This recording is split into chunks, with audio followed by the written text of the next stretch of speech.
500 वर्षों के लंबे संघर्ष के बाद भगवान श्री राम का भव्य मंदिर बन रहा है और प्राण प्रतिष्ठा भी 22 जनवरी को की जाएगी।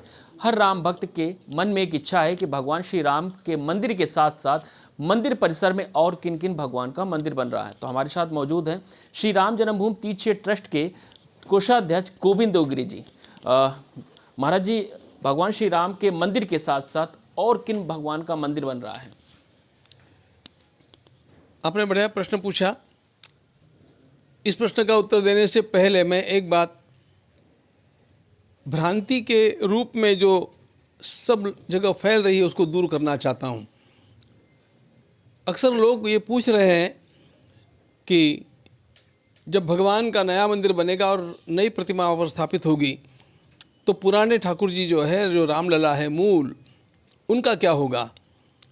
लोगों को इस भ्रांति में रहना नहीं चाहिए कि उस रामलला का हम लोग दर्शन नहीं कर पाएंगे। ऐसा नहीं है। वे रामलला स्वयं भगवान श्री राम का जो नया विग्रह है उसके सामने ही वहाँ पर विराजमान रहेंगे। उनकी रोज नित्य पूजा जैसी आज तक होती आई है वैसे होती रहेगी। फिर ऐसी स्थिति में एक नया मंदिर, नया विग्रह बनाने की क्या आवश्यकता थी? ऐसा प्रश्न भी लोगों के मन में आता है, लोग पूछते हैं। ध्यान में ये रखना चाहिए कि इस विशाल मंदिर में दर्शन की व्यवस्था लगभग 25 से 30 फीट से ही हो सकती है। इतनी दूरी से जो हमारे मूल रामलला हैं, जिनकी ऊंचाई 6 इंच से अधिक नहीं है, वे स्पष्ट रूप से दिख नहीं सकते हैं और उसके कारण लोगों को दर्शन का समाधान जितना प्राप्त होना चाहिए वो नहीं होता है।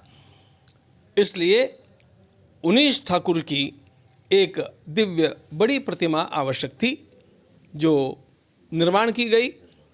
तो 22 जनवरी के दिन भगवान श्री रामलला की नूतन मूर्ति की प्रतिष्ठा होगी। हमारे विराजमान रामलला जो है वे वहीं पर भगवान के सामने विराजमान रहेंगे। सब लोगों को उनके भी दर्शन निरंतर होते रहेंगे। इसके पश्चात इसके ऊपर का जो तल बनना है वहाँ पर पूरा राम परिवार स्थापित होगा। भगवान श्री राम, भगवती सीता जी, भरत जी, लक्ष्मण, शत्रुघ्न और हनुमान जी, ऐसा राम परिवार ऊपर स्थापित होगा। इसके साथ साथ इस मंदिर के बाहर जो परकोटा है उस परकोटे में 4 मंदिर और पंचायतन की दृष्टि से होने आवश्यक है। भगवान आदि शंकराचार्य महाराज ने हम लोगों को पंचायतन पूजा प्रदान की। इसका अर्थ ऐसा कि गणपति, शिव, विष्णु, देवी और सूर्य भगवान, ये 5 प्रमुख देवता हैं। इसलिए उत्तम मंदिर वो होता है जहाँ पर इन 5 की स्थापना होती है। उनमें से जो अपने इष्ट होते हैं उनको मध्य में रखना और 4 अन्य देवताओं के मंदिर 4 कोनों में बनाना, ऐसी पद्धति है। यहाँ पर भगवान श्री राम प्रधान है, यानी विष्णु प्रधान मंदिर है ये। इसलिए विष्णु भगवान के रूप में श्री राम जी का मंदिर मध्य में है, स्थापना मध्य में है। 4 कोनों में एक ओर गणपति, दूसरी ओर सूर्य भगवान, तीसरी ओर शिव जी और चौथी ओर जगदम्बा, ऐसे 4 मंदिर होंगे। साथ साथ इस परकोटे में और चूँकि राम जी का मंदिर है तो हनुमान जी का भी स्वतंत्र मंदिर होना चाहिए। ऐसा सोच कर के हनुमान जी का एक मंदिर होगा और साथ साथ एक और मंदिर इसी परकोटे के साथ में लग करके होगा, वह अन्नपूर्णा जी का रहेगा। जिस स्थान को हम लोग सीता रसोई इस नाम से जानते थे वह स्थान पुनः सीता रसोई बना रहेगा और वहाँ पर रसोई होकर के ही भगवान रामलला को भोग लगेगा और लोगों को भी प्रसाद मिलेगा। तो अन्न प्रदान करने वाली देवता अन्नपूर्णा मैया है, तो अन्नपूर्णा जी का मंदिर वहाँ पर होगा। तो अब रामलला के अलावा जो मंदिर है वह बतला देता हूँ। गणपति का, शिव जी का, सूर्य भगवान का, देवी का, हनुमान जी का और अन्नपूर्णा मैया का। ये मंदिर परकोटा के अंदर होंगे। परकोटे के बाहर हम लोगों ने सोचा है वहाँ पर एक ही कॉम्प्लेक्स में, एक ही स्थान में, लेकिन अलग अलग मंदिर 7 होंगे।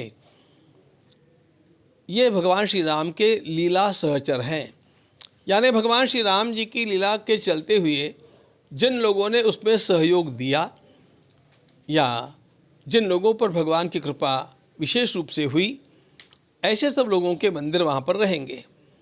उनमें सबसे पहले राम कथा के लेखक महर्षि वाल्मीकि है, फिर वशिष्ठ मुनि है, विश्वामित्र मुनि है, अगस्त्य मुनि है, श्रृंगवेरपुर के निषाद राज गुह जो भील राजा थे वे हैं, फिर शबरी मैया हैं जिसके लिए भगवान उसके आश्रम में चले गए थे, और भगवान के कार्य में प्राणार्पण करने वाले सभी के प्रतिनिधि के रूप में जटायु है। इन सब के अलग अलग मंदिर स्थान होंगे और इनका पूजन भी होता रहेगा। महाराज जी कहते हैं कि सब मंदिर में चल और अचल प्रतिमा होती है। हर राम भक्त जानना चाहता है कि चल और अचल प्रतिमा होती क्या है। नाम से ही ये बात वास्तव में स्पष्ट है। अचल प्रतिमा उसे कहते हैं जो एक बार स्थापित होने के पश्चात वहाँ से उठाई नहीं जाती, जिसको स्थिरता के लिए स्थापित कर दिया जाता है और वह वहाँ पर स्थिर प्रतिमा के रूप में अथवा अचल प्रतिमा के रूप में स्थायी रूप में एक ही स्थान पर निवास करती है। अब ऐसा है, मुख्य तो ये अचल प्रतिमा है ही, लेकिन भगवान का स्वरूप अचल रहेगा तो वे नौका विहार करने के लिए कैसे जाएंगे? हमें उनकी शोभा यात्रा की इच्छा हुई तो शोभा यात्रा में कैसे जाएंगे? इसलिए भगवान की प्रतिष्ठा के साथ साथ एक छोटी प्रतिमा की भी प्रतिष्ठा की जाती है। उसको अचल प्रतिष्ठा बोलते हैं, गलती हो गई, उसको चल प्रतिष्ठा बोलते हैं। वो चरमूर्ति होती है, वह होती वहीं पर है, लेकिन उसका सभी प्रकार का पूजन आदि हो करके वह सिद्ध हो जाती है और वह शोभा यात्रा के लिए, नौका विहार के लिए, या समझ लो हमें बड़ा अन्नकूट करना है तो अन्नकूट के रूप में बाहर भगवान सभी के दर्शन के लिए भी लाए जा सकते हैं। अलग अलग प्रकार के उत्सवों में वे सहभागी हो सकते हैं। तो एक प्रतिमा स्थिर हो गई और एक प्रतिमा चल रही। स्थिर प्रतिमा वो है जो अपने स्थान से हिलती नहीं, चल प्रतिमा वो है जो अन्यत्र भी ले जाई जा सकती है। महाराज जी 22 तारीख को प्रधानमंत्री नरेंद्र मोदी जी आ रहे हैं। रामलला का शिलान्यास होने जा रहा है मंदिर का, और ये कहें कि सबसे पहले प्रधानमंत्री नरेंद्र मोदी जी किस मूर्ति की तरफ जाएंगे? क्योंकि भगवान श्री रामलला से पहले जो है बताई जा रही जटायु की मूर्ति की जाएंगे, वहाँ पे पूजन अर्चन करेंगे। क्या है वो पूरा शेड्यूल? माननीय प्रधानमंत्री जी के आगमन के पश्चात सर्वप्रथम वे स्नान के लिए जाएंगे। प्रतिष्ठा करनी है उनको, तो यहाँ आने के पश्चात भी उनको एक बार स्नान करना है। उसके पश्चात वे सीधे उत्तर द्वार से प्रवेश करेंगे और उत्तर से वे चल करके पूरब की ओर आकर के पूर्व द्वार से सीढ़ियाँ चढ़ करके मंदिर में प्रवेश करेंगे। मंदिर के मुख्य द्वार को सिंह द्वार कहा जाता है।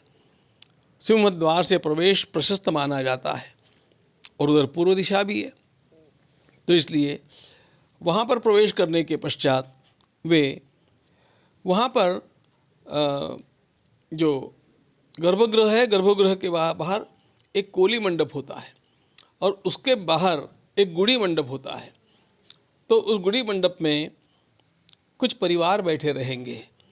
हम समाज के कुछ विशिष्ट परिवारों को वहाँ पर बुलाए हैं और न्यासी मंडली भी वहाँ पर बैठी रहेगी। तो हमारे न्यासी बंधु भाई और ये विशिष्ट परिवार, इन सब से बस केवल मिल कर के और वे कोली मंडप में जाएंगे, वहाँ पर उन्हें 10 प्रकार के स्नान का मार्जन करना है। शुद्धि के लिए जो आवश्यक बातें हैं उनमें ये सब आता है। वे स्वयं उन 10 प्रकार के द्रव्यों का स्वयं के ऊपर मार्जन करेंगे, प्रोक्षण करेंगे। 10 प्रकार के दान उनको देने हैं, हम उसकी व्यवस्था करके रखेंगे। तो उन 10 प्रकार के दान का संकल्प वे करेंगे और इसके पश्चात वे गर्भगृह में प्रवेश करेंगे। फिर गर्भगृह में उनके द्वारा कुछ पूजाएं करवाई जाएगी और उसके पश्चात भगवान का प्राण प्रतिष्ठा का कार्य पूर्ण होकर के भगवान का पूजन और आरती होगी। महाराज जी, 500 वर्षों का जो संघर्ष रहा राम भक्तों का, वो साकार हो रहा है। अब राम भक्तों को 22 जनवरी को लेकर के क्या संदेश देना चाहेंगे? क्योंकि राम भक्त तो 22 जनवरी के दिन अयोध्या में नहीं होंगे, उसके बाद आएंगे रामलला का दर्शन करने। तो क्या संदेश है राम भक्तों के लिए? राम भक्तों में जैसे शौर्य दिखाने का एक पर्व था, तब उन्होंने शौर्य दिखाया, उसी प्रकार ये सारे राम भक्त अब धैर्य दिखाने का पर्व है, इसलिए अपने अपने स्थानों में भगवान श्री राम की प्रतिष्ठा का यह उत्सव मनाएंगे। पूरी अयोध्या, पूरा देश अयोध्या जैसे सजे और हर मंदिर में, हर गली में उत्सव मनाया जाए। दीपावली तो प्रतिवर्ष आती है, ये 500 वर्षों के पश्चात आई हुई दीपावली है, इसलिए ये दीपावली अनोखे ढंग से मनाई जाए।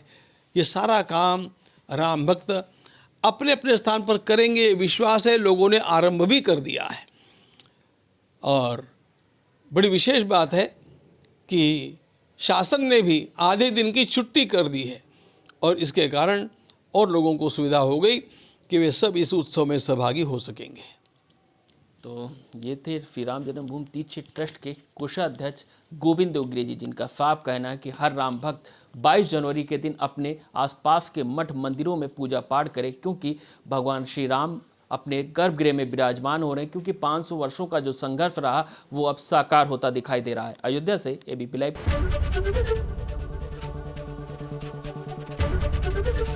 एबीपी गंगा, खबर आपकी, जुबान आपकी।